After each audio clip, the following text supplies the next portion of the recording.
삶을 하나님께서 붙들어 주셔서 주님 앞에 나올 수 있는 은혜를 주셔서 감사합니다. 이 시간 함께 모여 예배할 수 없지만 각자의 처소에서 각자의 자리에서 함께 마음을 모아 하나님을 예배하기를 소원합니다. 성령께서 우리 예배 가운데 함께 해주시고 우리의 예배 가운데 우리의 마음과 심령이 또 우리의 영이 하나가 되어 하나님께 영광 돌리는 예배가 될 수 있도록 인도하여 주시옵소서. 오늘도 하나님을 예배하고 싶지만 육신의 약함과 삶의 고단함이 그들의 발걸음을 묶어서 주님 앞에 나올 수 없는 사랑하는 백성들도 있습니다. 또 군복무를 위해서 직장을 위해서 각처로 흩어져 있는 자녀들도 있습니다. 어느 곳에 있든지 우리의 마음이 하나님을 향할 수 있도록 인도해 주시고 하나님과 함께 영적인 교제를 나누는 이 시간을 귀하게 여기는 저희들의 삶이 되도록 이끌어 주시옵소서. 그들의 삶의 자리에서 하나님 동일한 은혜를 누리며 하나님의 말씀 속에서 주시는 그 귀한 생명의 말씀을 깨닫게 하시고 이 시간 주신 말씀 속에 하나님의 은혜가 있음을 그리고 하나님의 생명이 있음을 알아서 저희들 그 말씀을 함께 기쁨으로 나눌 수 있도록 인도하여 주시옵소서. 이 예배 가운데 주님 함께 해주시고 우리 예배를 성령으로 주장하여 주시옵소서. 예수님의 이름으로 기도드립니다. 아멘.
여호와께서 모세에게 이르시되 하늘을 향하여 내 손을 내밀어 애굽 땅 위에 흑암이 있게 하라. 곧 더듬을 만한 흑암이리라.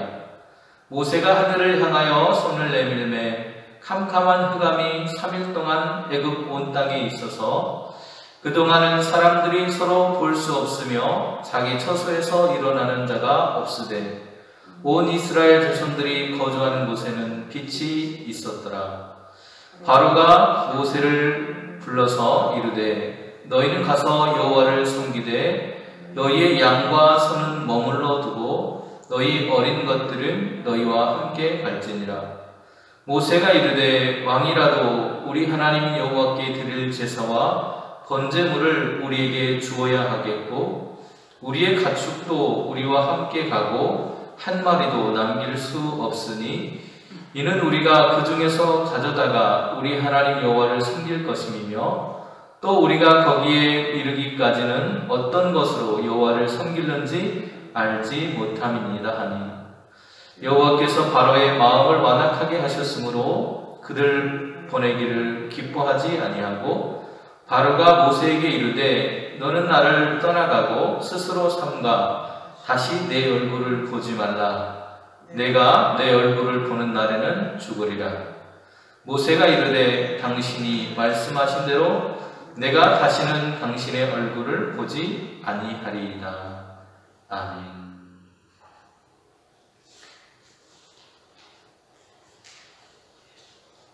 이 말씀을 중심으로 함께 나눌 말씀은 흑암이 땅을 덮다라고 하는 주제를 가지고 말씀을 함께 나누도록 하겠습니다. 지난주에 우리는 하나님께서 모세에게 바로와 더불어서 그의 신하들의 마음을 완강하게 하신 이유가 있었는데 그 첫 번째는 하나님의 표징, 다시 말하면 초자연적인 그런 재앙들을 통해서 하나님께서 창조주라고 하는 사실을 통해서 모든 피조물의 주인이 누구인가를 알려주기 위한 것이었다고 말하고 있습니다. 또 두 번째로는 이런 표징들을 이스라엘 백성들과 그 자손 대대로 전하여서 하나님이 여호와이신 줄을 알게 하기 위한 것이었다고 여덟 번째 재앙을 내린 이유에 대해서 설명을 합니다. 이것이 애굽 땅에 재앙을 내리시는 하나님의 궁극적인 목적이었다는 것이죠.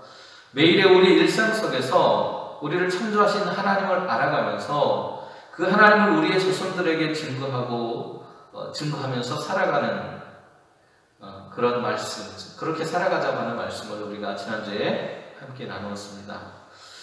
오늘은 이제 재앙이 2개밖에 남지 않았는데요. 마지막 재앙인 장자의 재앙을 앞두고 9번째 재앙인 흑암의 재앙을 통해서 이 재앙이 주는 의미가 무엇인지 우리가 다시 한번 새겨보는 귀한 시간이 될 수 있기를 바랍니다. 오늘 함께 우리가 새겨야 할 말씀 주요 성구를 함께 읽어보겠습니다. 22절 23절입니다. 모세가 하늘을 향하여 손을 내밀매 캄캄한 흑암이 3일 동안 애굽 온 땅에 있어서 그동안은 사람들이 서로 볼 수 없으며 자기 처소에서 일어나는 자가 없으되 온 이스라엘 자손이 거주하는 곳에는 빛이 있었더라. 아멘.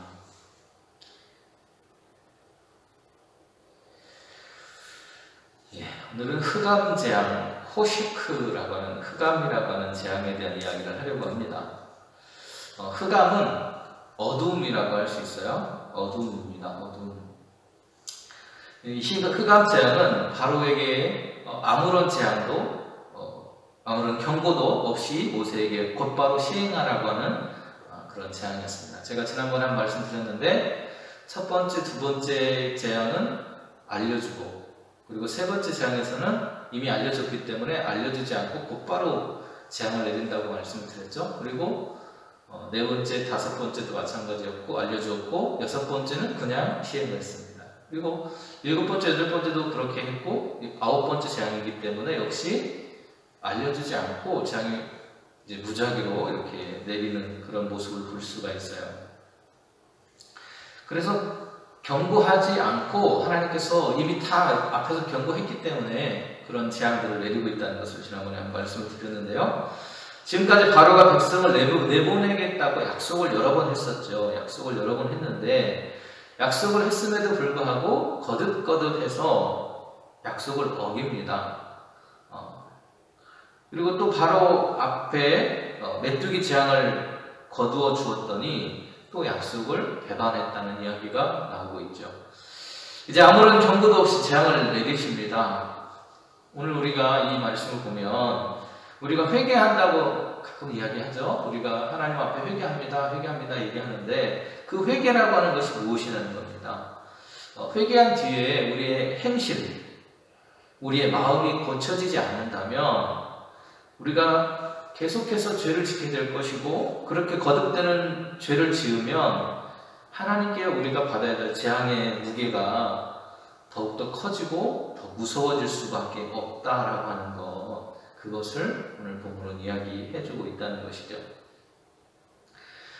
그런데 오늘 흑암이라고 하는 이야기를 하고 있는데요. 흑암은 어둠, 아무것도 보이지 않는 상태. 그런데 이 흑암이 뭐 했다고 말하고 있어요? 있었다라고 말합니다. 있었다. 존재했다는 거예요. 어떤 존재처럼 이야기해요. 존재처럼 이야기를 합니다. 빛도 마찬가지예요. 빛도 광명이 있었다. 이렇게 얘기를 합니다. 있었다는 거예요. 어떤 존재를 가지고 있었다라고 하는 이야기를 하고 있습니다. 그리고 그것이 3일 동안 지속되었다. 그림을 한번 볼게요.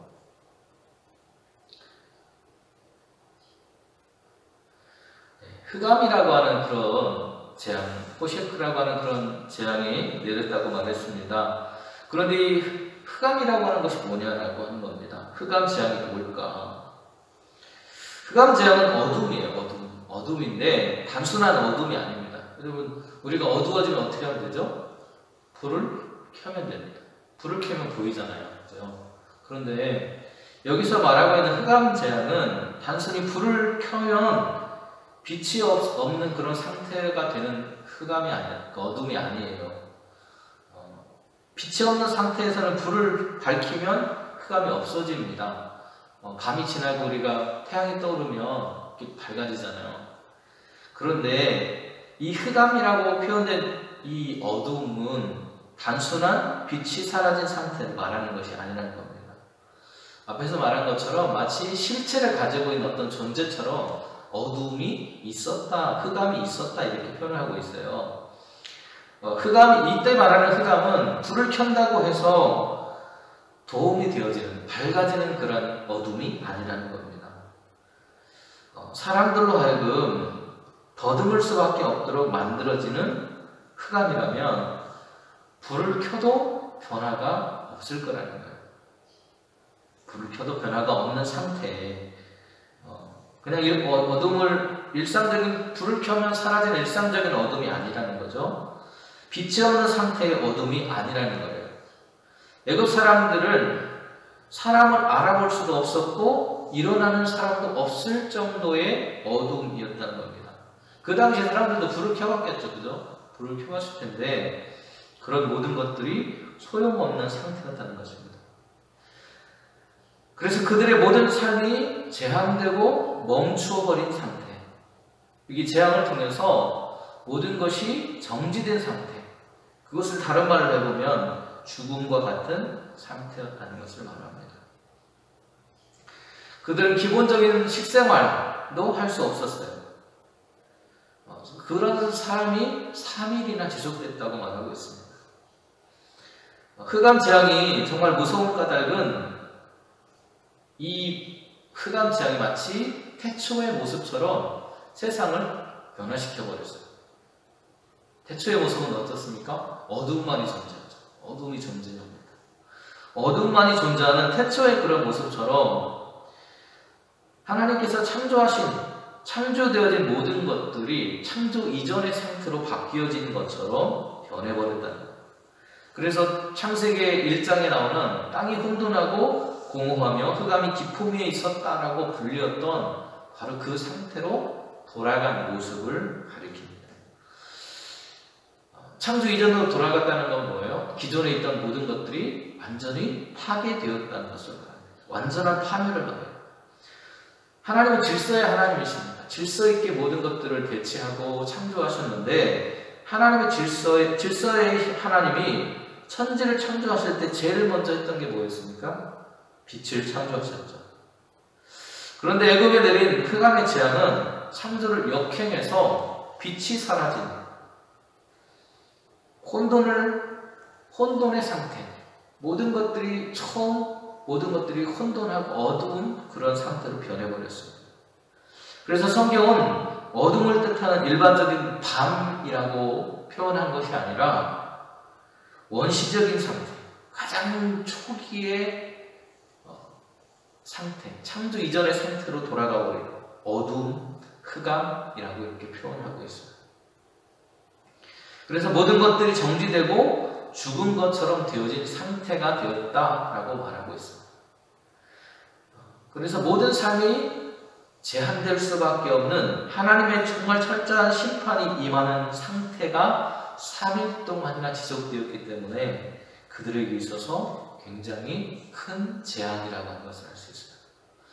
아무것도 볼 수 없고 알 수도 없고 행할 수도 없는 죽음과 같은 상태가 3일 동안이나 지속되었다. 이것을 통해서 이 하나님이 내리신 9번째 재앙이 얼마나 엄중한 심판이었는가라고 하는 것을 알 수 있습니다. 그런데 보면 재앙이 끝났다라는 말이 없어요. 그런데 우리가 그냥 추측해 보는 것은 바로가 3일 후에 모세를 불렀다라고 하는 그 부분에서 모세가 그에게 간 것을 통해서 아마도 3일 후에 보여지지 않았을까라고 우리가 추측해 볼 뿐입니다. 그 다음에 이 재앙에 보면 흑암과 광명, 완전한 어둠과 완전한 빛이 있는 곳이 구별이 되어집니다. 애굽 온 땅에는 완전한 어둠이 있었고, 그런데 반면에 노예들이 살고 있는 땅, 하나님의 백성이라고 불리운 노예들이 살고 있는 그 땅에는 어둠이 전혀 없고 모두가 자유롭게 활동할 수 있는 광명, 빛이 있었다라고 말합니다. 자, 애굽 온 땅에서 어둠이 발생해서 있었고 노예들이 사는 곳에는 광명이 있었다라고 말하고 있는 것입니다. 자, 애굽인은 사흘 동안 발로 딛고 일어서서 무엇인가 할 수 있는 것이 없었어요. 일어서는 것조차 할 수 없는 그런 상태, 깊은 어두움이 그들에게 있었습니다. 애굽 온 땅에 어두움이 있었다고 말하고 있어요. 그러나 이스라엘 백성들에게는 그 처소에 빛이 있었다. 마치 손에 잡힐 것처럼 어떤 존재자처럼 빛이 있었다라고 말합니다. 평소에 애굽의 도성은 어땠습니까? 반대였죠. 애굽과 이스라엘 백성들, 노예들이 사는 곳은 정반대였을 거예요. 도시 문명은 어떻습니까? 밤이 되면 더욱더 휘황찬란하죠. 그죠? 요즘에도 도시에 가보면 밤이 되면 곳곳에 불이 켜있고 장사하는 사람들, 간판들 모든 것들이 휘황찬란하게 비춰집니다. 애굽의 도성은 밤이 혼하도록 불을 밝혀두면서 밤에 축제를 여는 문명이 있는 장소였습니다. 밤에 노예들이 사는 곳은 밤이 되면 불을 켤 수 없어서 캄캄한 어두운 세계로 바뀌었습니다. 그런데 흑암 재앙으로 인해서 노예들이 사는 곳과 권력자들이 살던 도성의 형편이 바뀌어버렸어요. 뒤바뀌었어요. 오히려 노예들이 사는 곳은 광명이 있었고, 그리고 애굽의 권력자들이 있는 모든 땅은 어둠으로 뒤덮였다고 말하고 있습니다. 9번째 재앙은 흑암의 재앙으로 인해서 노예들이 바로 그러한 삶을 회복한 것을 볼 수 있어요. 9번째 흑암 재앙은 당시 애굽 사람들이 숭배하고 있었던 최고의 신인 태양신,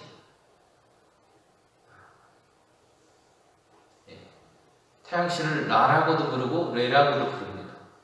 이 태양신 라가 무능력해지는 그런 상태가 됩니다.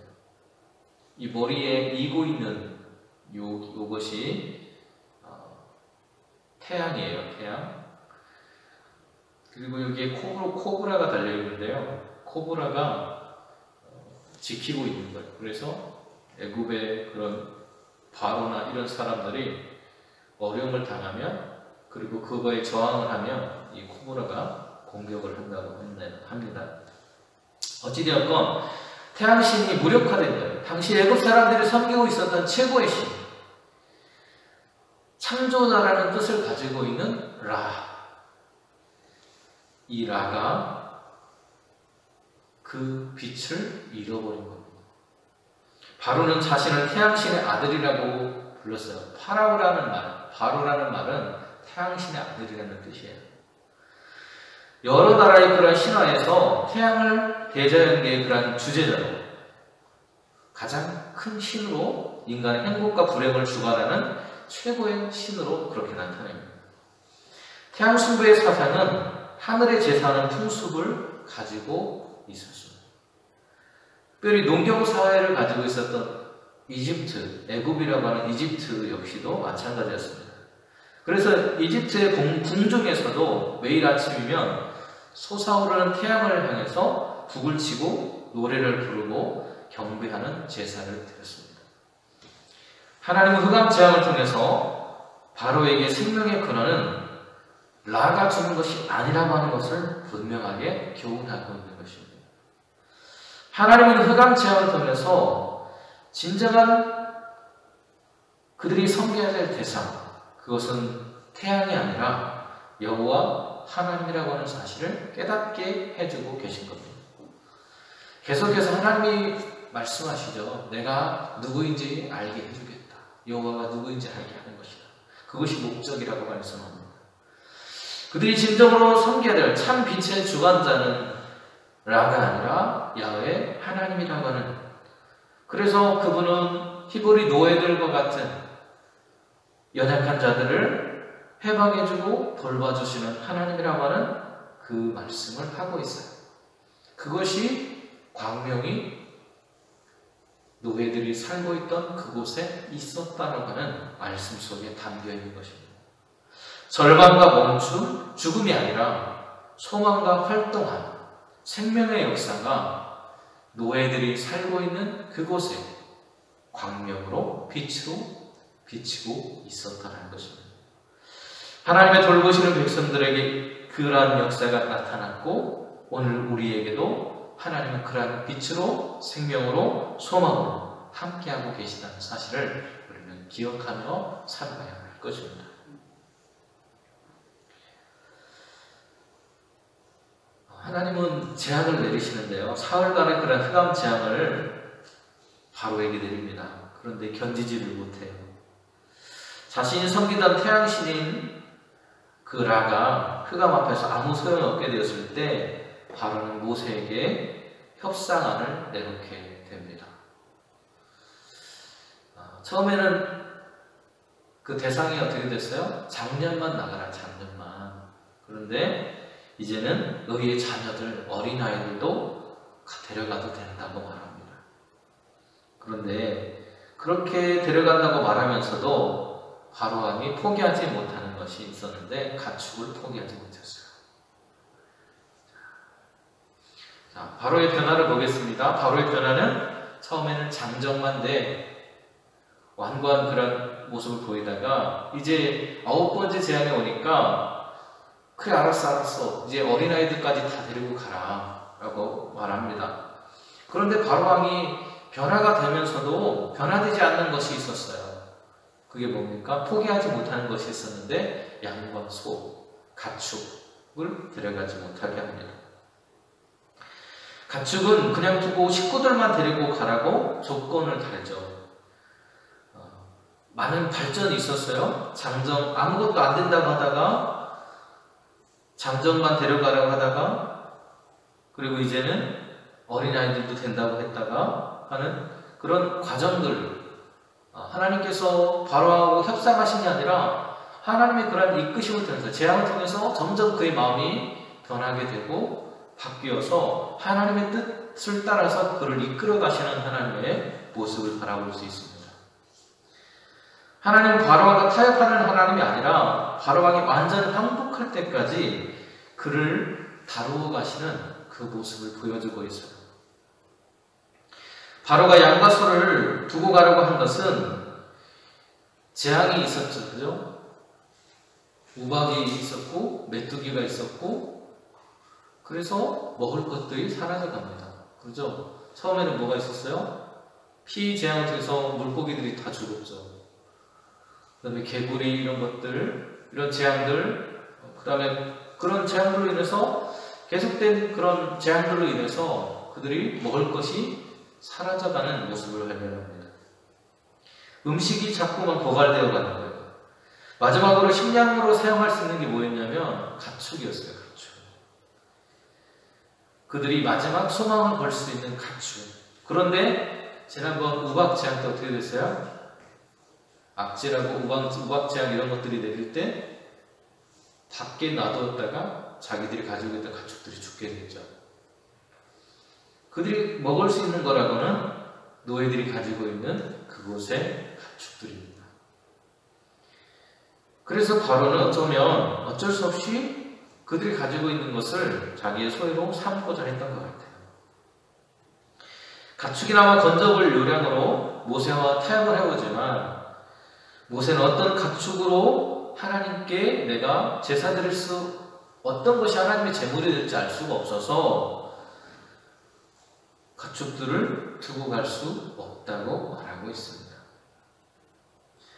그러나 바로는 지금까지의 재앙을 통해서 보았음에도 불구하고 마음에 흔쾌하게 그래 쿨하게 내가 너 보내줄게가 아니라 끝까지 미련을 버리지 못하고 포기하지 못하는 그런 모습을 보이는 바로의 모습을 보게 됩니다.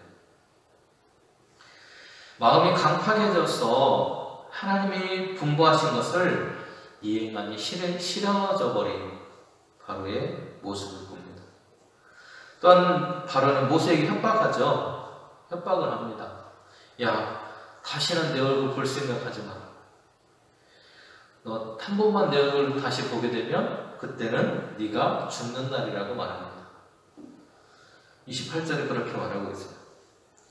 지금까지 재앙을 당해오면서 우리의 생명을 주관하는 것이 자기라고 끝까지 믿고 싶었던 것 같아요. 그런데 모세는 이것에 대해서도 대답을 하죠. 29절에 내가 다시는 당신의 얼굴을 보지 않을 것입니다. 처음에 모세는 바로왕을 몹시 두려워했어요. 그래서 하나님께서 부르셨을 때 내가 누군데 바로에게 가겠습니까? 라고 말할 정도로 하나님의 부르심에 순종하지 못했던 바로의 모세의 모습을 우리는 알고 있습니다. 하지만 이렇게 여러 차례 바로와 겨루는 그런 과정을 통해서 바로왕과 맞부딪히면서 말씀을 전하는 동안에 모세도 담대함을 얻었던 것 같아요.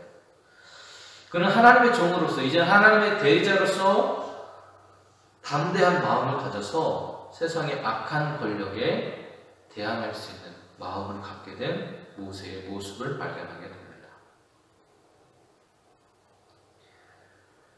자, 생명을 주고 빼앗을 수 있는 권한이 누구에게 있다고 했어요? 하나님께 있다고 했죠. 바로 그 생명 되신 하나님, 창조주이신 하나님을 의지할 때 오늘 우리의 삶에 담대함을 갖게 된다는 것을 오늘도 기억하며 살아갈 수 있기를 바랍니다. 오늘의 말씀을 마무리하겠습니다.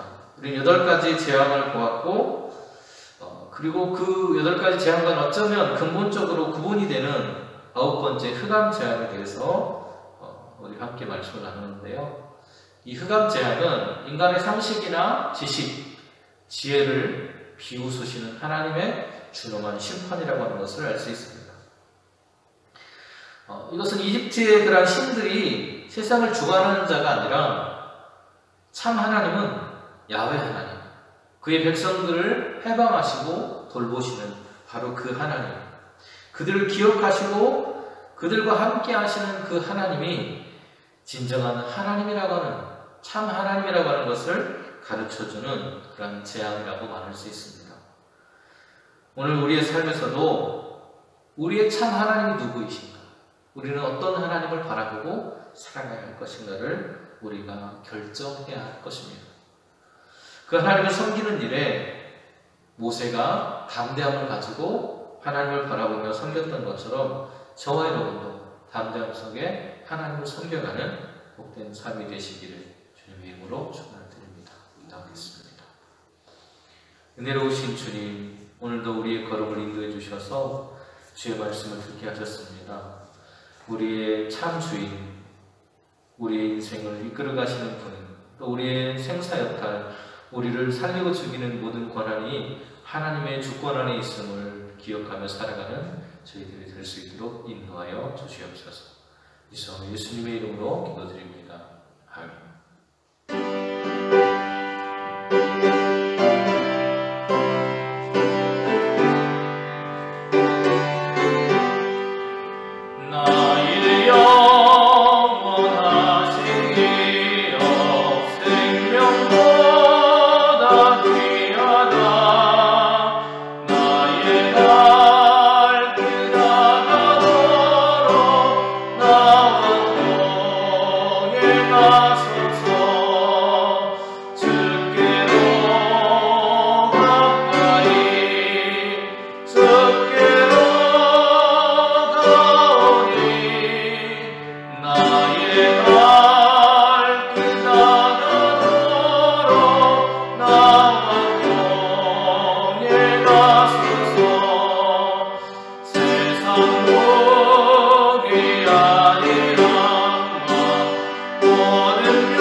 하늘에 계신 우리 아버지여, 이름이 거룩히 여김을 받으시오며 나라가 임하옵시며 뜻이 하늘에서 이룬 것 같이 땅에서도 이루어지이다.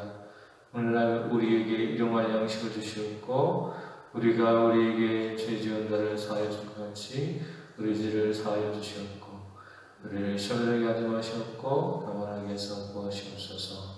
그의 나라와 권세와 영광이 아버지께 영원히 있사옵나이다. 아멘.